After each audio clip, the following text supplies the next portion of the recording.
Sili. Dahon ng sili. Oho. Alright. Ay, lalagay mo sa tahong. Tahong tsaka scallop. Everywhere meron kang sili. Oo, basta merong... Oo, tingnan mo nga.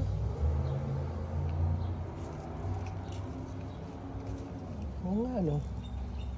Wow.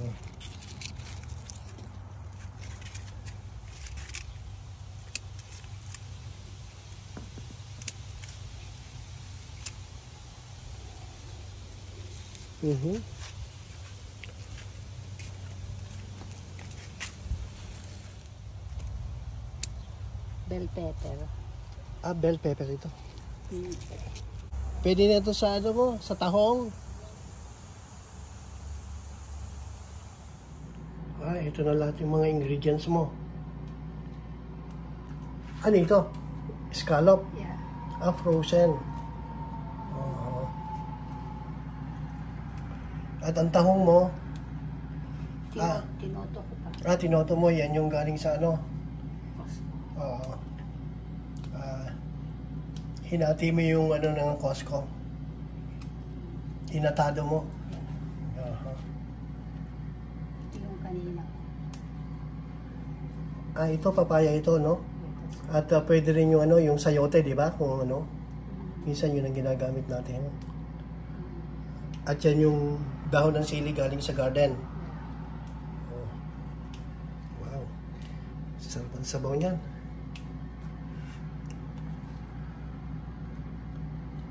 So, patis na lang at paminta ang wala dyan, ano?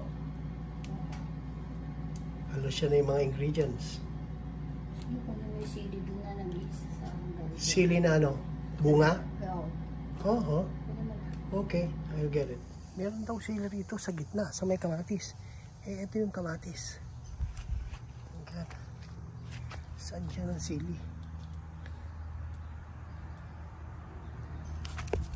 Ito.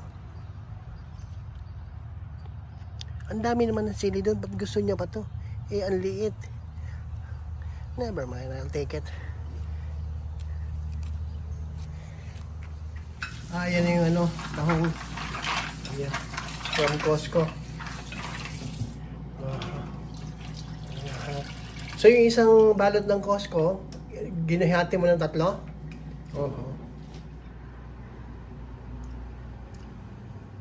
Olive oil pa ang gamit mo, ha? Is that olive oil? Yeah.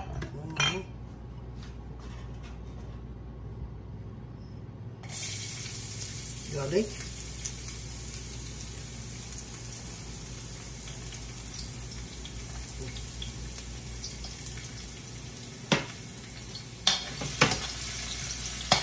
Why do you not choose the regular oil? I always use olive oil or avocado.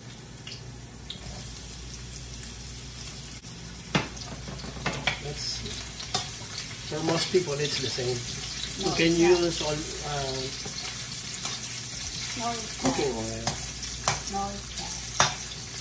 We just Olive oil is good for your heart. okay, but if you can't afford it, then that makes the difference.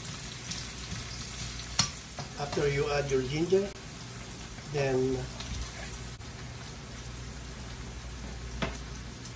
add your onion.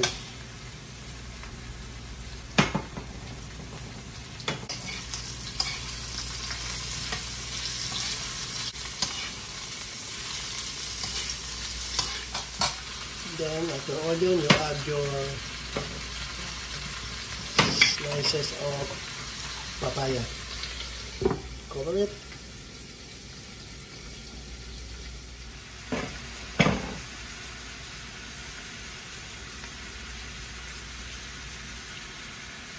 That's fish sauce. Patis.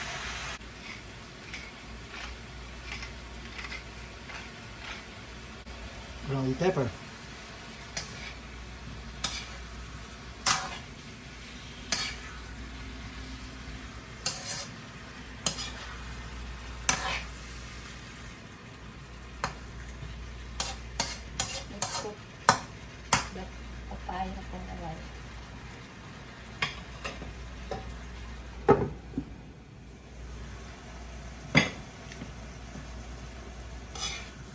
Ilaw pa yung papaya. Kaya ka binili sa Pauli mamaya. Ah, ganun.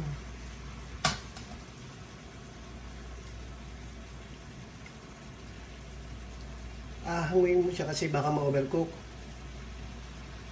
Kasi baby sa ito yung tahon.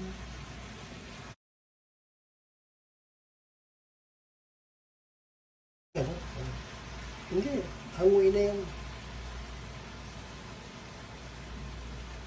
Luto lang. Luto na sa yan? Okay.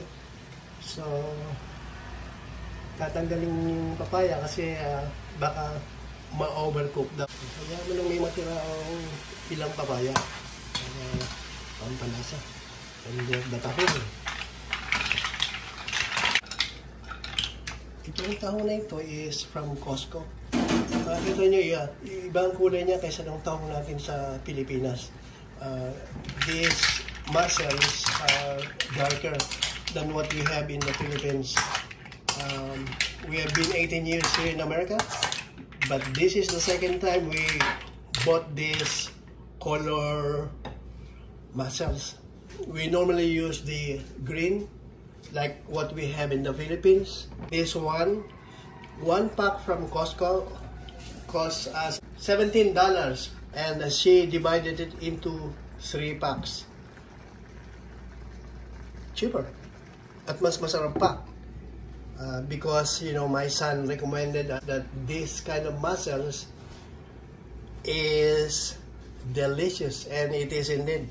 It's Sweet and kasing sarap din ng ating tahong. At from Costco, they're really clean.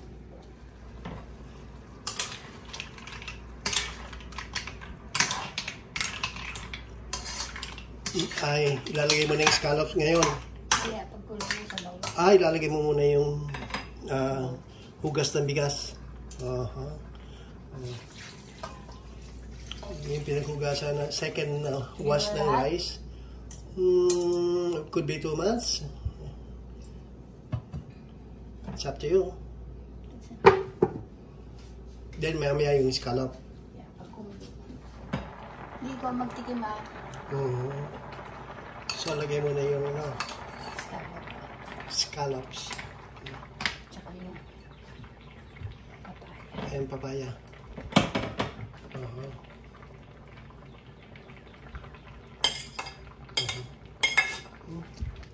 Ang bango. Talagang amoy talaga ng dagat.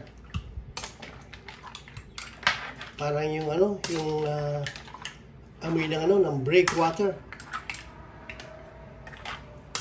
Years ago, doon sa breakwater, ganyan ang amoy.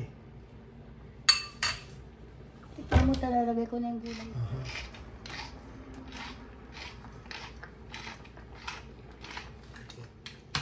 So we added salt to taste. Sili. Sili, from the garden. Gusto mo pa from the garden, Ayaw mo yung frozen, Siyempre. Bango. Yan ang gusto ko, Yan.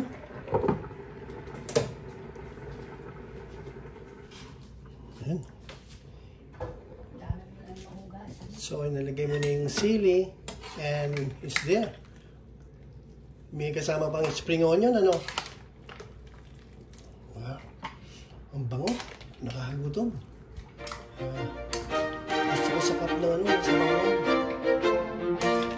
Okay, friends.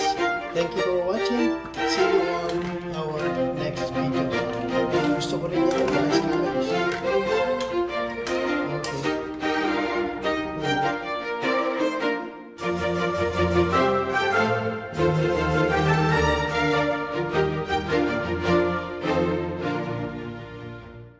Sarap to, soup na to. Lagay ko na kaya lahat, di.